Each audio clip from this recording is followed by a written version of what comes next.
Hello. How are you? Good. Can you hear me?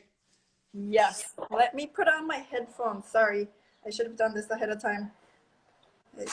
You're just packing up my shop right now. I know you know how that feels. You've moved your shop so many times before. Oh, yeah.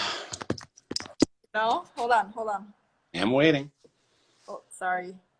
I'm going to turn off my Bluetooth here. So I think I can hear you better this way. Okay. Yeah. How are you? Great. I'm trying to pin that billboard thing, but like kind of. Yeah. I'm great. How are you?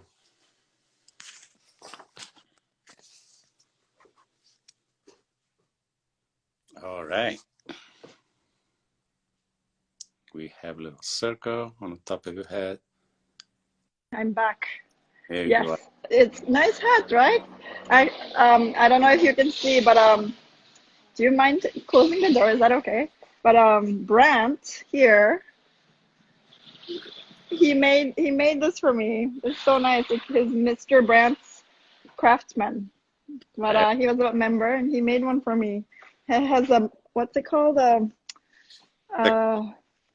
A little message on the it says in what's it the code it says Keiko and then the other side says BKSS, which is nice. Yeah. How are you? Have you been? What's quarantine times? How are you? It seems like you do so many things right now. You're making so much. I'm keeping myself busy with or without reason. If I have nothing to do, I'll just find something to do. So, and I'm still not like 100% set up in this space. How So long has it been since you moved? since last November. November, yeah. It's so recent. Yeah. Uh-huh. But it's still like it takes a little bit of time, and I don't use all the time, so I Yep. one at a time. Yep. It's regular setting up. Yeah. Yeah. Tell me, the ones that you're working on right now, are they for you? All of the boots, or was one for your partner, or I wasn't sure. They all look amazing. And you always model them, so I'm assuming maybe it's yours. Some, some of I make in my size as the sample. Uh-huh. So we just launched our website, Matte Leather, Oh. and we needed like to create the content and also to show what we are capable of doing. Mm. And bunch of all the art and craft that's happening is like what we like, what I like Mm-hmm. as a craftsman Mm-hmm. and slash artist. Mm-hmm. So it kind of like you meet the medias and Mm-hmm. we create objects Mm-hmm.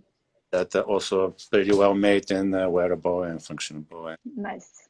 Yep. I think it's like going back to a well-made articles of clothing or Yeah. footwear or whatever it is. Like Mm-hmm. back in the days, there used to be a lot more attention.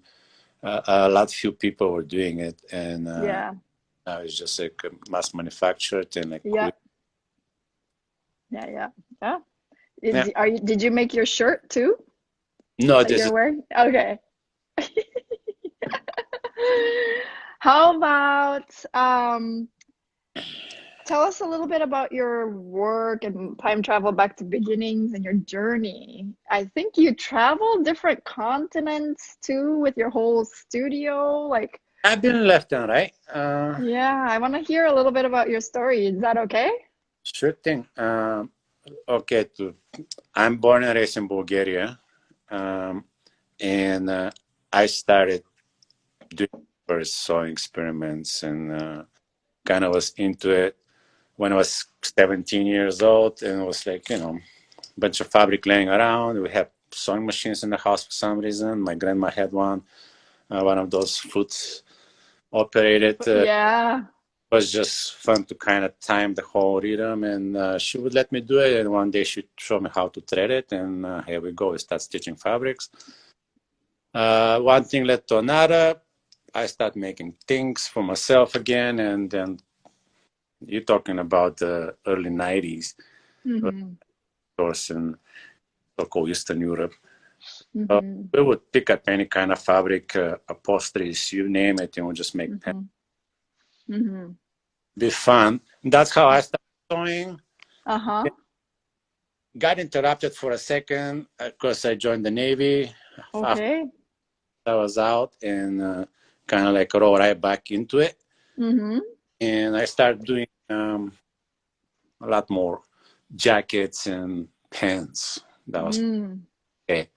And everybody was coming by, and a lot of active wear, a lot of snowboard gear and stuff. Yeah, wow. No place to buy it, but there's amazing fabric stores just everywhere. Wow. Okay, so you just made them all.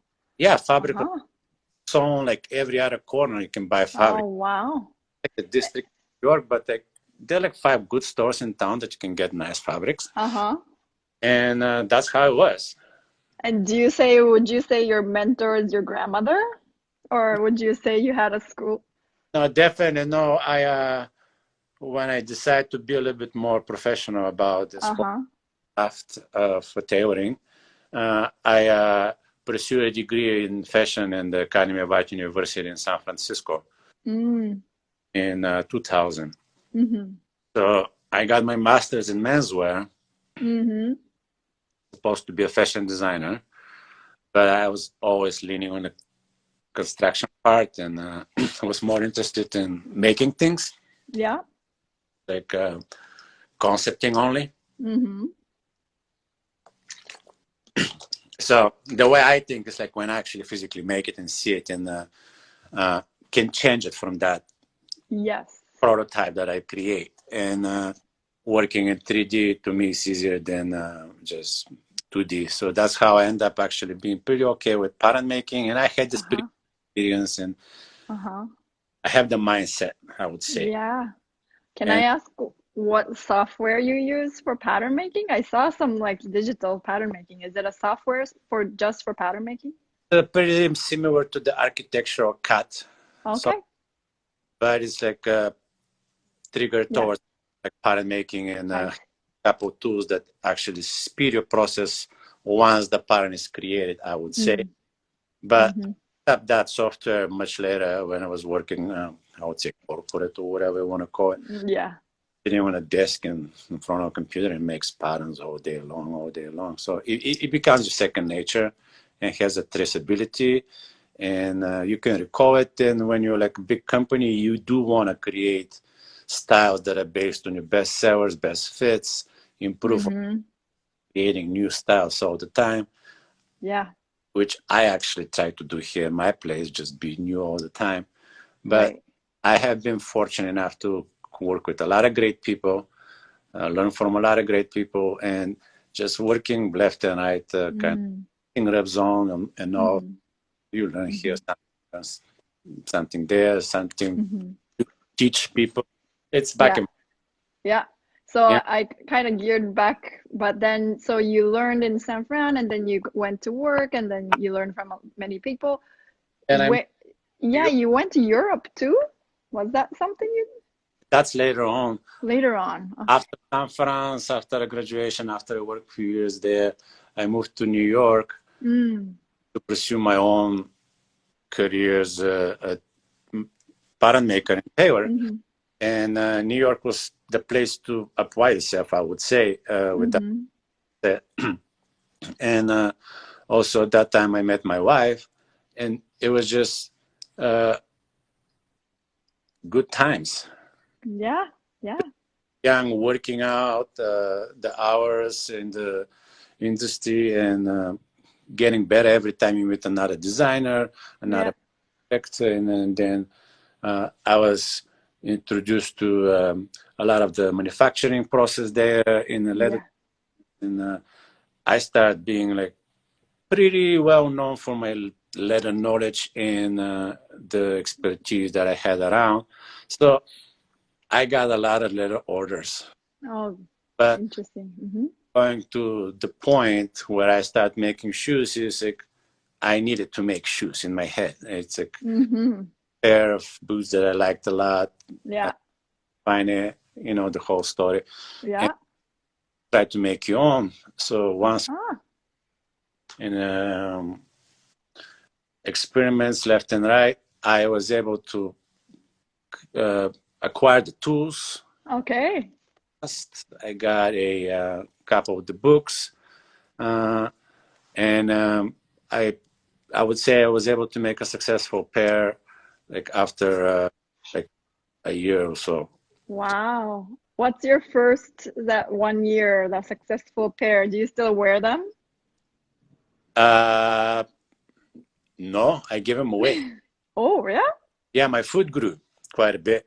Your foot grew? Or I was not fitting correctly, I would say. Okay. Okay. I was not able to fit correctly, and the fit was, I don't know, too tight, too small. I don't know. So I've given away quite a few pairs of footwear. But before you start charging, you have to make sure you actually can offer something that Right. A, comfortable, Yep. B, well made, and Yep. if you have a C and D to make it artful and whatnot, even better. Yeah. Something unique. Yeah. So you started shoemaking from just learning from the books? Yeah, I started learning the books because I was very busy working. Working, yeah. Did you at some point go and learn with somebody or no? No, but after I've done quite a few pairs, I was able to actually sit with shoemakers and like talk shoes and like look at particular. And understand what. And somebody will show your stitch or like what to pay attention to, which is pretty much not sitting a whole class or whatnot, but when you're actually ready to receive something, could versus like, oh, let me teach you something, and you don't pay attention, so you have to go another round. So it was kind of, you just even coming to your space. It's like always a learning experience. You do something the way you do it, and obviously works. So let's figure it out what it is. Yeah. So that's how everybody out there that is like doing the same stuff. I think we're like the same people, the same mindset. We like stitching, we like art, we like and whatever to put them out of leather or something like that. Yeah. No, I love the artwork that's on your boot shafts and or you call it boot tops. Yeah, they're unique. What excites me besides making the footwear, the boot itself, because it has to be strong, it has to be tough, made of all those veg materials and no rubber stitched through and through. And when it's beautiful, it's yeah. Are they usually tall? What's the heel heights for you usually? It's like whatever that day feels like. Or like the person says, hey, I'm a little bit short of a person, so can you build me some heels up? So yeah, we'll talk 2-inch extra pitch to the last one. You're not, but I'm not gonna lie to you. I can use them last. If it's balanced in the end, it's just the look you after. Sometimes you want a lot of pitch on the front, kind of looks a lot more cooler, younger, versus like a roper fit. They're like approximately, let's see, talking about the boot tops and stuff. There we go. Cool. Oh, you're freezing. So heel high on this is like 1 3/4. Oh, okay, got it. You got it?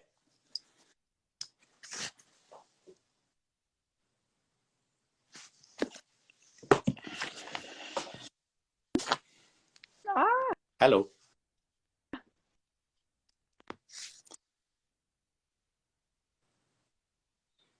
Hello. Are we back on? You're still breaking up a little bit and no voice.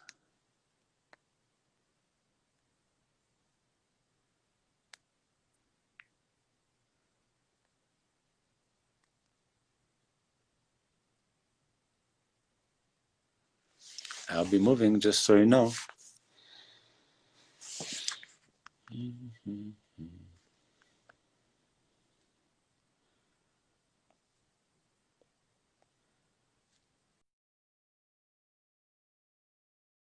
We are waiting. Okay, she's gonna probably rejoin us.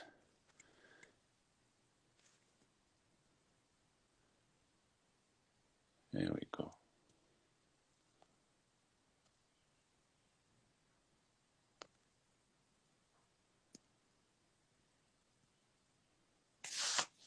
If anybody wants to know anything, just shoot a couple questions here so we can chit chat. Or I should just give you a tour of the shop or something. It's my garage. Let's see. Where is she at?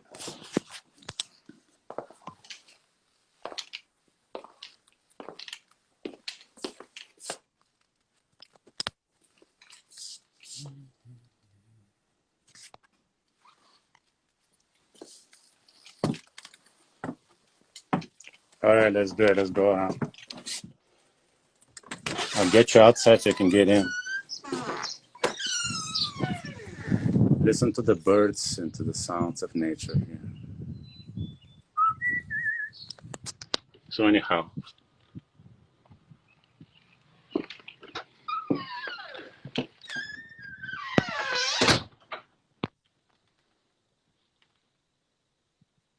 straight off the gate, I made this little bench here.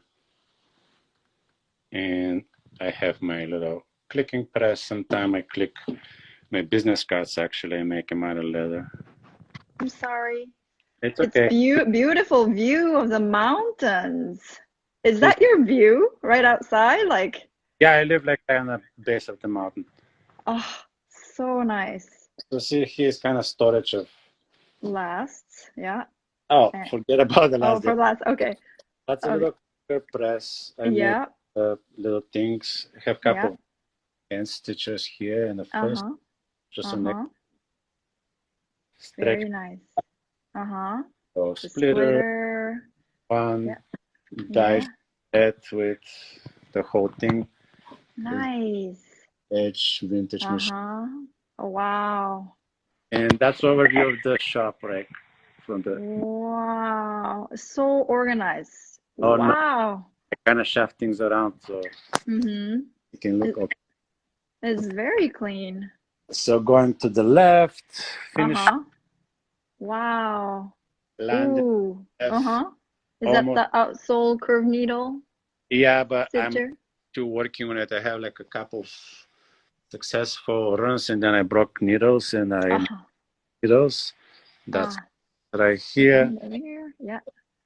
That's your workbench. Just sit right there, and I have my O's poked in here. A couple of tools, regards, the pegs. Yeah. Things around. Yes. Oh. My and the jacket you're working on. Wow. And the denim too, right? You did the pants as well. Yes. Yes. Wow. Just samples here in development. Still That's a little table with a view. Oh, nice. Ooh. This is the machine line here. There's like the chain stitch. The chain. Okay. The patcher. Coloring machine. What's the machine? That's the left one. That one.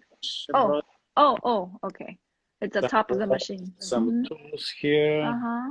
Wow, you have everything. That's my monster machine. It's not, but I do everything on it. It's my walking foot. And I love it, and I know how to drive this thing crazy. So, wall of threads. Yes. Wall of cool things. Yes. Dance Molly. Do you get to ride? I saw that you got a motorcycle. Do you? Yeah, Ooh. That's a first stitch machine, like the chunky. Oh, wow. first stitch machine. Okay. Yeah, there's some sage Uh-huh. that is Uh-huh. right here. Yeah. Hat Ooh, and the hats. pink. Did you make all those hats? I made this particular one here with the stitch. Uh-huh. So that Uh-huh. this works, and the one that I own. Skyward, Uh-huh. Yeah. for machine. Oh. Take a Uh-huh. same exact chair, work with all the machines. Uh-huh. And I think that's pretty much it. If I have a couple like floating out here and there, Uh-huh. shelves of things. Uh-huh. You have everything that you need. Wow. And Whoa, that's a leather shelf. Wow. here's the Uh-huh. thing right now. Mm-hmm. This is the baby jacket you want. Oh, how old is, oh, is that how you injured your, Oh, no. That's different one. from long time ago, right? Yeah. You Yeah. said that the jacket is from long time ago. Wow, it's so tiny. That's the next stage right Uh, here. With the uh-huh. scissors. Oh, wow. Wow, that is so Like small. that's for like 2 years old, kind of, Oh, so cute. with the full detailing. Did That. and your kids wore it for a while? Or even some friends kids wear it too. Oh, that's so great. Yeah. Yeah. Oh, thank you for sharing. I know you might know what's coming next, but what's your favorite tool in your shop? It doesn't have to be footwear specific. Oh, Is it your babe, the I have like cylinder probably. arm? Let me see if I always keep it. Always goes in the same spot. Like Okay. this particular tool right here. Uh-huh. It's kind of, there's no shank, Okay. but what it does is Uh-huh. picks up stitches in the front. It's very pointy. I don't know if Uh-huh. you see it, like, Yeah, I see it. and the back is flat and round. So when I Uh-huh. use my first stitch machine, there's like a way to like just run over the stitch and just pops it open. And Oh. staple stitches that you see on some of my stuff, Uh-huh. like let's say you see here on these boots, Yeah. Yeah. Uh-huh. you have to push in a very special way in order to look that way, and that tool does it like so nicely. Okay. So I always kind of use it, but then I find it and I always have to put it right back there because I use it for more than that. Right. Yeah. Yeah, and you can't lose it. And it's such a small. Somebody actually gave it to me. Oh, yeah? Where do I get it? It's one of the factory workers when I was in New York. And I would go oversee production and stuff like this when I was working for the companies. And I always see that guy just like crazy with that machine. All he does is like perfection with that fur machine. And just like, I'm like obsessed with that kind of stuff. And I was sitting and watching him and I'm like, this is the tool. How, like, what again? It's like, I don't know. And it's like, here, have it. You know, he liked me a lot. And so he's like, you can have it. It's like, oh, Nice. I cherish that ever. Yeah. Nice. Sweet. Okay. And you don't use it for shoes though, for that one. I mean, Not, I'm uppers with that seam, oh, and, right, for the seam, right. and I would use it, you know, left and right. Okay. But I you like have, I incorporate this kind of stitch into my work and designs. yeah, I think I like it. It's flat, yeah. doesn't have any bulk because it's like welts, Well, uh-huh. kind of staples it. Mm-hmm. Yeah. Makes it like so pleasant and it's flat. So like you can see like here back of this boot. Yeah. Uh-huh. Uh-huh. I have it all around. Yeah. Yeah. I have it one more time on the inside, and then those Uh-huh. boots have like zero seams to rub on Wow. you. Wow. Yeah. Yeah. Wow. Okay. Yeah. You So made it into a design detail and then it functions so well. Yeah.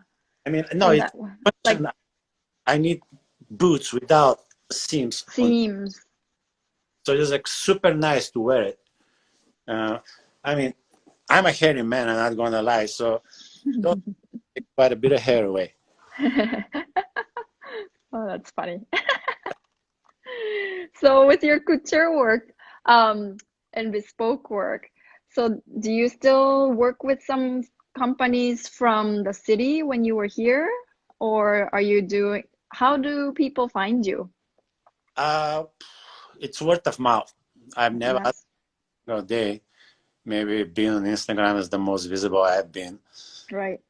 But it's pretty much word of mouth and being in the right place, I would say. That was the reason I also moved to New York to pursue this passion, but it had to be on the right place, you know. Mm-hmm. So if you want to fish, you better not go to the swimming pool. You know, better get in the ocean there. Ocean. Right. So Yeah. And then for your client relationship, do you have free reins to design a lot, or do you usually have clients that come with a design to you? most of the clients would come with a design idea and Mm-hmm. develop this design idea to a wearable object. And Mm-hmm. the idea is to look stunning all the time. Like you need a shock value in pretty much anything you do, especially when you work for a fashion designer, say like Mm-hmm. that have a presentational kind of exposure. Mm-hmm. So it's good for auditoriums. It's good for like in person. So you have to be like poppy, you know. Yeah. Yeah. I see. So, and then sometimes some clients would come, maybe more independent clients would come to you for your work specifically, and you can. Half of the business, or like I think, is going to be probably more and more right now since I am here in Montana. Mm-hmm. Just because there's not really a fashion industry happening right now around me. Right. I have a very good relationship with some of my customers. Mm-hmm. We've been able to work remotely Oh, via mm-hmm. Skypes and all those. Mm-hmm. So that's great, you know, and Mm-hmm. has been delivering packages back and forth, which has been Yeah. great. Uh, Yeah. it, I think That's it's, good. yeah. That's great that it works like that. That's so great.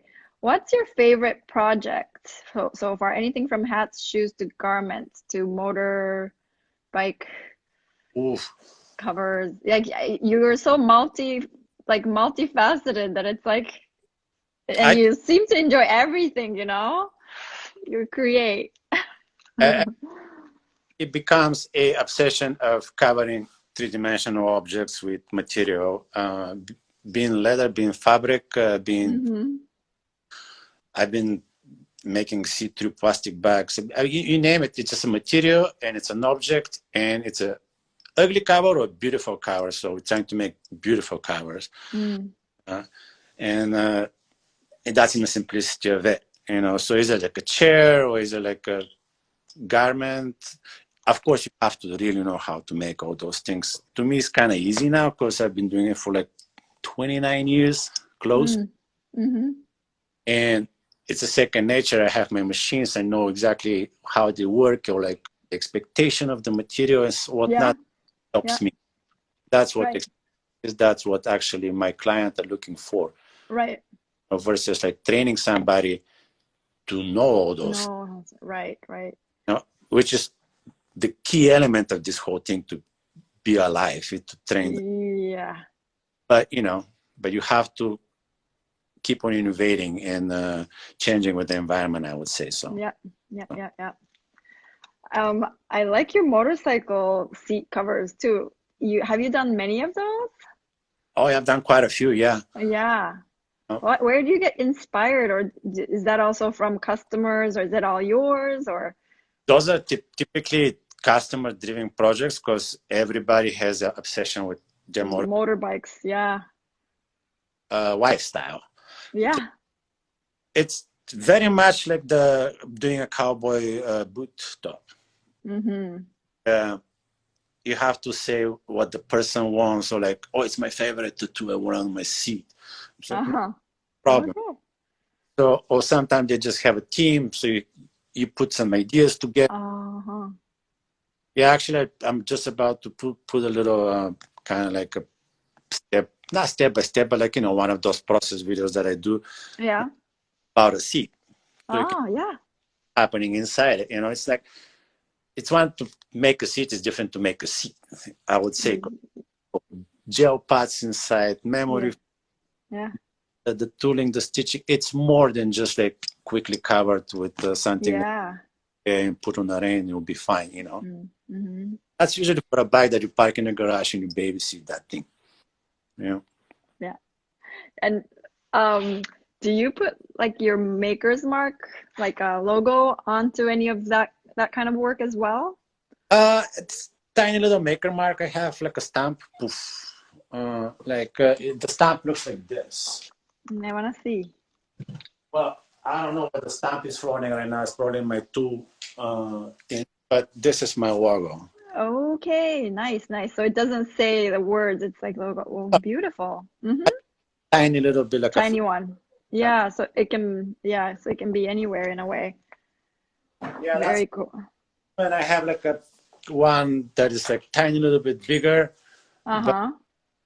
depending on I would use it on the boot, you know, Yeah. Where bottom, do you put it on the boot? On the bottom? whatever it fits. Wherever fits? Okay. Not the same with two boots, you know. If I put it on the top, what if the boot is like made in a different way? So just I don't know. Right. Okay. Okay. So you don't have like a set spot for it. Not set a spot, but yeah, I try to keep it interesting and it's like Yeah. flow. If it doesn't Mm-hmm. even, just don't put it. You know, the Yeah. boot itself, if it doesn't say that this boot has been made in a shop by somebody that knows what they do, Mm. that's a mark enough, you know. So Right. Right. Would you do anything differently after the coronavirus, do you feel like, or do you feel like it hasn't changed so much for you? well, I always say it hasn't changed since the move. I'm from the house back to the shop, back to the house, back to the shop. And Right. I've been working here in the shop, creating samples, working on the website, Mm-hmm. boots, setting up. So, but right now it's time for it to actually grow and be active and I don't know, to be introduced to people and cannot actually sit in your ass here. I would like Right. flights to go a little bit more open so people can interact, and seeing people is definitely different than talking to people versus like online. Online like this. Yeah. So you want to see them in person. So you would fly? Would you invite people to come to you? I always invite people to come to me. I've been talking with quite a few Yeah. people out there that would like to spend a week or two with me in the shop. Yes. Yes. And it's like, it's possible, you know, so we're trying to see how it's going to go. Okay. You know? Okay. From like friends and family to people that are just in the business, Yeah. the ability to upgrade their tool skill. Like Yeah. everybody wants to know everything, but like the particular aspects that if I'm working on, and you are welcome to hang around without interrupting me too much, maybe. Right. Yeah. Yeah. Yeah. Okay. You would take some apprentices, maybe. No, you don't need a in-house help. No. No, I'm fine so far, but I know that sooner or later I would have to probably have more hands-on, and I'm in a place way different than New York, so I don't know. Maybe there's people around here that are willing to be trained and Yeah. where they are, and they've just been waiting for the right opportunity. You never know. You never know. Yeah. One person, John Van Sickle, asked, what skill or technique would you still like to learn? Do you have something like that? Oh, million. Mm. It's like finishing leather goods. It's like one of those chemistry magical aspects of the leather craft. Finishing Mm. this is one of those. I would like to work on my edge finishes like Mm-hmm. more than what I do right now, and Mm-hmm. sometimes patience, sometimes like equipment, sometimes it's just like know-how, Yeah. and combination of all that, I constantly battle to make all those three elements fit, you know. Right. So this is something that to me is still a little bit iffy, Mm. but I don't think interferes with the my day-to-day. Right. So Yeah. this is for my personal know-how, because I don't really make that many accessories. Yeah. I make the one wallet that I make. Yeah. The last 15, 20 years, and that's the one I like. I've done custom pieces, you know, like biker wallets and whatnot. Mm-hmm. But like, if I'm making a wallet, I've been making this. You want to see it? Yeah, I would love to. Okay.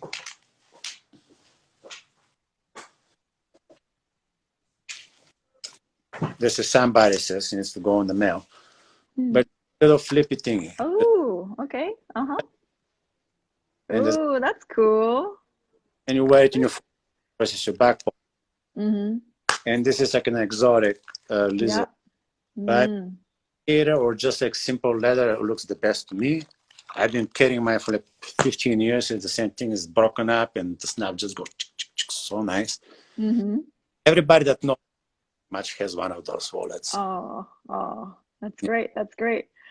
I gotta join the club somehow one day. But what do you make your own lasts for your shoes, or do you usually buy them from somewhere? I buy them and fight them and steal them. It was precious. Yes. I You I've can been adjust it, but yeah. short runs of lasts little by little, and then once I took the last making course, I Mm-hmm. how to fix him up a little bit to make the fit. So I not always work with the wood was, but mostly you know how it is. You get a Yes. plastic close, and then you have Adjust it. to adjust it. And finding a last is also like finding a gold. You know,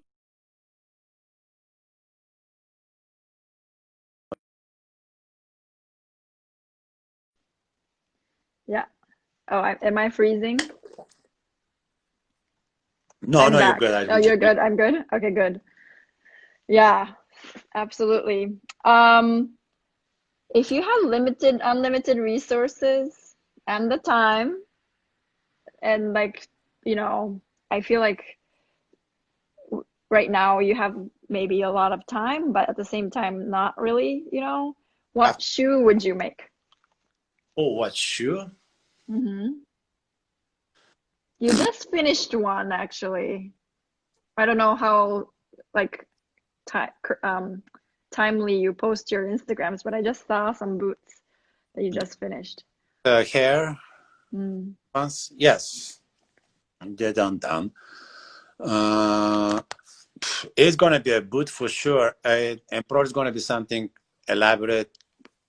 I cannot say it's a classic cowboy boot, but I love classic cowboy boots, and the inspiration always kind of behind it, even though it does changes to a certain extent. Mm-hmm.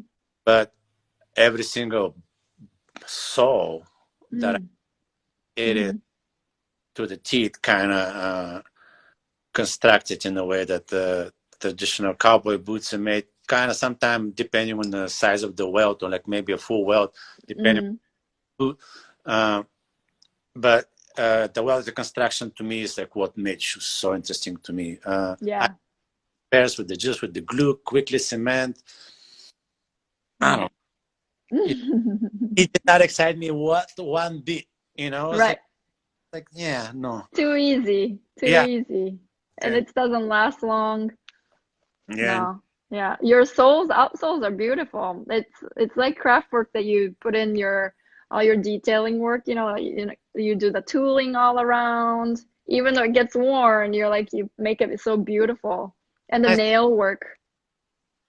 yeah, but yeah, sometimes it's just that little detail that speaks to the customer, or is Yeah. it's like I held it in my lap and Mm-hmm. hammer it and just shine it again and put couple nails more, and Mm-hmm. the process that sometimes the shoe just needs that much more detail or like less. Mm. It's process that you have to understand for your own self when you create something, when it's enough and how far can you get it. I Mm-hmm.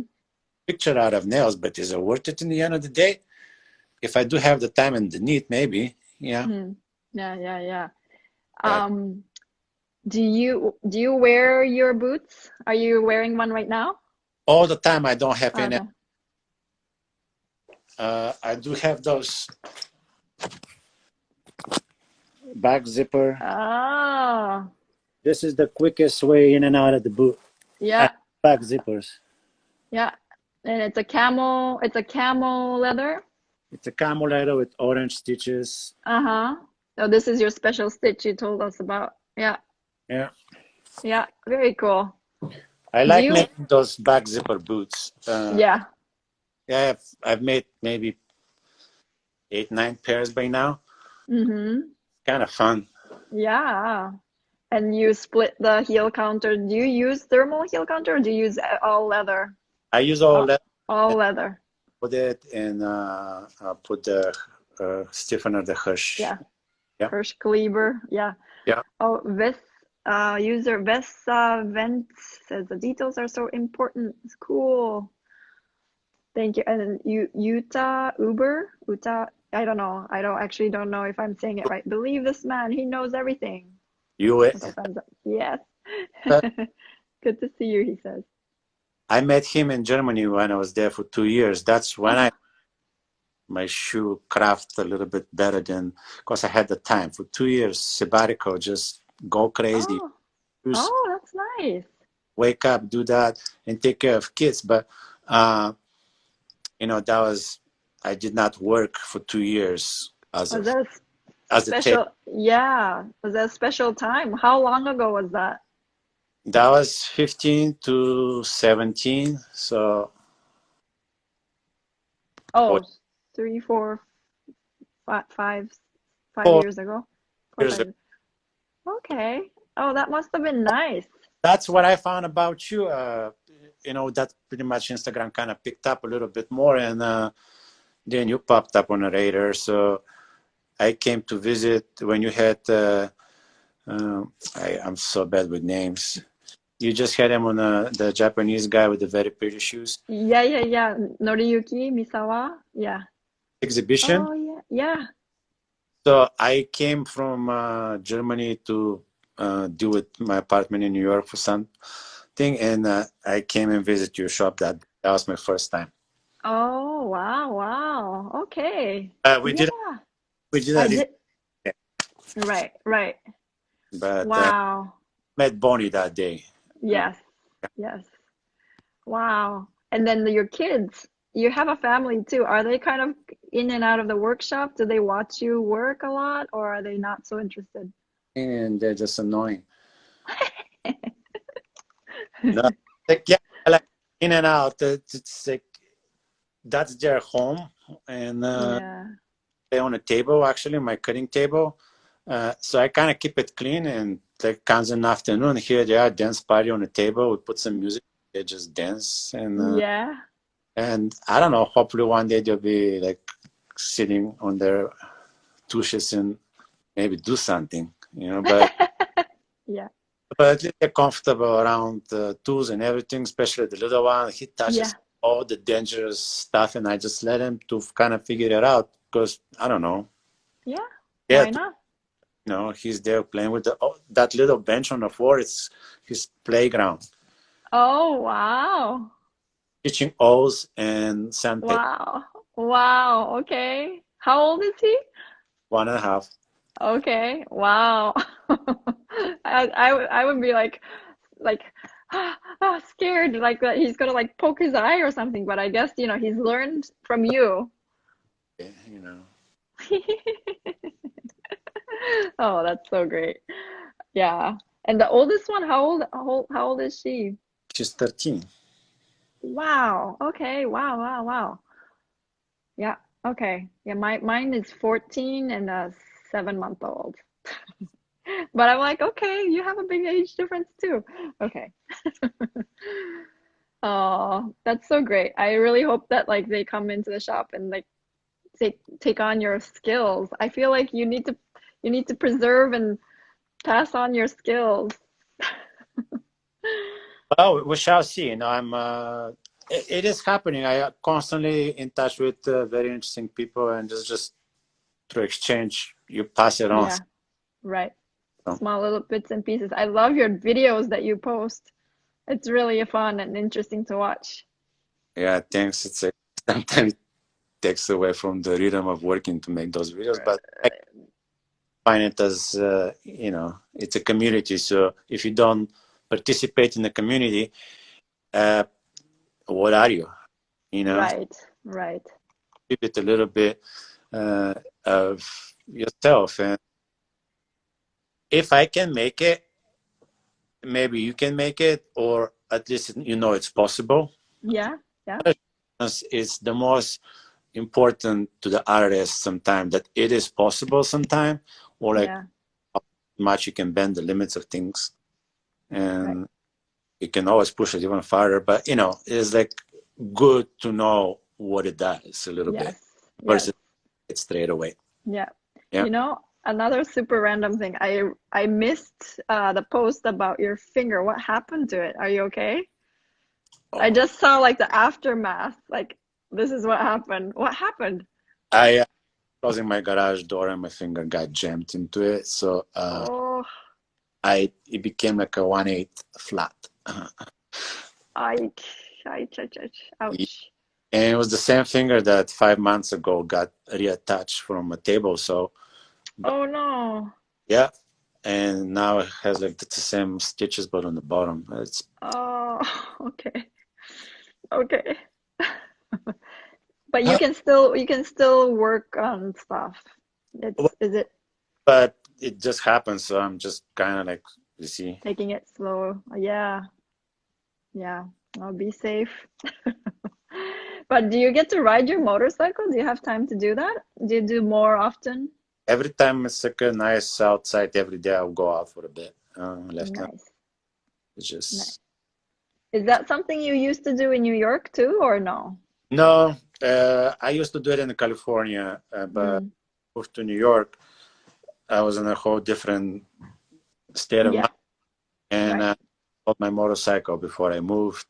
New York is not that bike friendly, I would say. No, I agree. Thought so, but living in New York makes like, oh yeah, that's fucking fine. I was like, I should have kept my motorcycle, but that came like an afterthought. At first, it was fine that I didn't have it because it was like, ooh. Right. What? So you have now, what do you have? Do you have a Harley?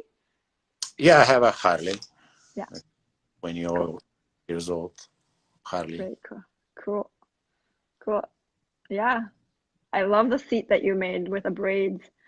Um, I have like just a few. What's your favorite leather to work with out of all the leathers that you use? I, I mean, there's no one type that you like the most. Alligator leather, everybody says it is great, and it is great. Why? Because it's like only one of the skins that actually comes with the legs attached. If you look for something like that, and I also always like the legs of the alligator, also like the whole three-dimensional shape that comes out of Yeah. it. Yeah. Uh, I use that part also, uh, Mm-hmm. and it gives you the ability to cut one-piece boot Mm. Mm-hmm. it and put a zipper on the back without. Mm-hmm. Wow. Mm-hmm. And honestly, it didn't really take that much from the alligator away either. Oh, okay. Big guy, but when you cut just the pits, kind of in a way, Yeah. figure out how to do it. It took Yeah. me time, but I was like, oh my god, it's so geometrical, but like a three-dimensional already. Yeah. Like I use that aspect of the skin of the alligator into clothing also. I like to use those pre-existing, Molded. Mm-hmm. put them into the places of the body that work. So To the curvature. Mm-hmm. and it looks very nice. Yeah. Period. Oh, okay. Such a beautiful grain and texture that the skin has, and it's like pliable in a way. But that being said, I like vegetable tan. Um, I would say Yeah. Right. because tooling, I like molding, and you can do crazy stuff with that leather. You know, you can Yeah. even texture if you want to. Right. Yeah. Right. Right. There's a few, okay, sorry. There's a few questions. Mm-hmm. So I'm going to read it through. Zoe Greenhalf says, "Hey, Milen, you Hey. said you're pretty much self-taught in shoemaking, but did you teach yourself cowboy boots too, or did you have someone help you learn?" I had somebody help me put perspective on things. Okay. So you, Like a wild child. The way I see it, I'm like one of those kids that is like naturally strong and go in the yard but doesn't really know how to use his muscles. Still like somebody, listen now, you're a strong little boy. You can do this and that. So I had like a couple of people that took attention to me and sat me down. Eddie from New York, Cat's Boots. He helped me and Holly at that time sat us down and be like, listen, this is how it's done. And he was taught by Lee Muir. yeah.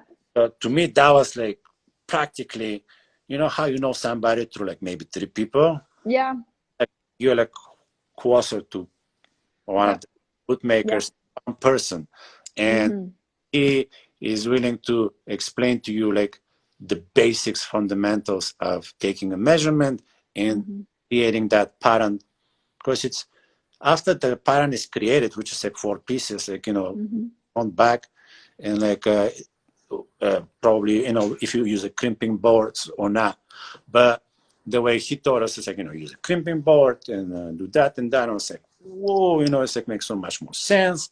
And you pay attention to that, then you can like, what I did is like I took my tops and make them kind of soft, those boots that you just saw with the the calculation kind of the same, but then I took my vision of how I would make a soft top in knowing how to make the harder cowboy boot, because the vamps are the same exact size and everything like your cowboy boot.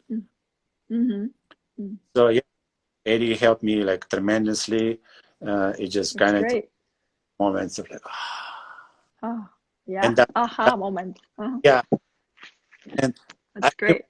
You know, communicate and visit and like work among other people that make boots, because I'm not a cowboy boot maker. I'm a boot maker. I like making boots, especially zip boots, but I would love to make more cowboy boots for sure, and I'm like very eager to try more and make more pairs.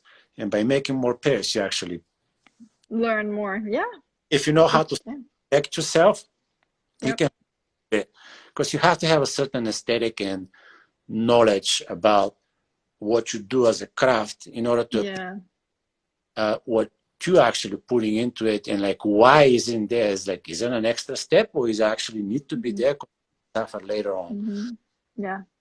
This appreciation for the why things are made a certain way and why they're better, and that explains the price point of a custom made boots. First, it takes a certain craze to go and make shoes by hand.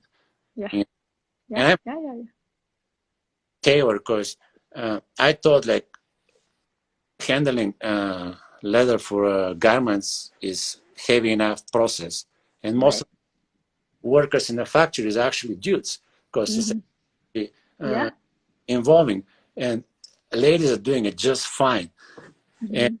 But it's like one of those labor intense with material, and then it's not much of a material with the boot. It's not heavy, you know, like a flip around, but the tension and the pulling and like the your hands are just out. So to me, it's easier to make a jacket than making a pair of boots, for sure. For sure. That's interesting. Oh, okay. I get in my sleep drunk a jacket, but like a boots, you have to be like there. Another one says, Barrett 152 says, have you thought about doing classes and workshops instead of apprentices, I guess? It takes a little bit of organization and time to actually do a class. I used to be a full-time professor of tailoring and pattern making in San Francisco before I moved to New York. And I like teaching. but also you have to have something to teach. I do have quite a bit of maybe garment knowledge. So yes, I thought about classes, but it's been a little bit, I never got around it. I'm a one-man shop, and You're busy. yeah, I'm busy. At work, I was busy, and just to clean your shop so you can have people inside for a class was like, oh my God, that's like, Yeah. Right. but there you go, new times. I'm in Yeah. place, and especially somebody from the local here would have the time and the ability to come, I'll probably teach a Take class. in. Maybe Yeah. can, I don't know. It's in the books. I have feel like I have a little bit more time here. Oh yeah. Good. Good. That's good. That feels good. Yeah, I Like, don't commute to work. That just saves like an hour or so. yeah. Yeah. You know? Absolutely. And somebody actually, Vista Savent, sorry, I can't even read it right. Maybe she knows you. She says they're a family of makers. They're all super talented. Oh. Get the kids to do the videos for you. Maybe. And then a Rhythm 21 asks, do you feel you need any more machines? Always. What? Really? Don't you feel like you have it all? Okay, honestly, I have more than a person can actually operate in a lifetime. Or like, you know, I have like machines that I have not used yet. Let's put it this way. Yes. But you never know. Right. Sometimes comes this project, and the project is worth the investment of the machine. Right. Most of my machines actually are, I have them because I needed them, you know. Right. Not for one single project, I needed it, and the project pays for the machine. The machine is not when you have like a very good project coming for it. Most of it paid in a day or two of creation. So I think it's great. Yeah. Yeah. Awesome. Too much storage you need for all the heads at least. You know? Yeah. Another one from Barrett. It says, what size zipper do you use in your boots? I use Riri's, if you're talking Riri sizes, I use 6s and 8s. But I primarily 8. Yeah, so slightly on the chunky side. Chunky side. Okay. Yeah. Great. Yeah. When I look around here, like the boots and stuff, yeah, primarily 8s. 6 seems to like wrinkle a little bit more. Right. One last question. Where do you want to be in 3 to 5 years? Right or here. 10? Yeah. Yeah, right here probably, and but a little bit more organized and making more. Often, yeah, like kind of like I want to know exactly what I'm doing for sure, because it's been a little bit wind of change situation. Right. Yeah. Right. Yeah, no, thank you. I hope the travels can start again. I do want to visit Montana. I also want to go, to visit you, as well as Charlotte, who's down this, a couple minutes away, you were saying? I don't know. Oh, no, you don't know. Okay. Oh yeah, she's like right here. Oh, yeah, not so far, right? Yeah, I would love to visit. Oh yeah, come. Yeah. Maybe would you do like a summer camp? Is that something you guys were talking about? I mean, maybe everything is possible, I'm here. I'm not moving. I'm just, the shop is right here, so I'll be here for quite a bit. So yeah, okay. I might knock on your door one day. No, I'm just kidding. I'll reach out. It's one of my dreams of reaching out to people and learning. It's a small town. We'll get a drink and they'll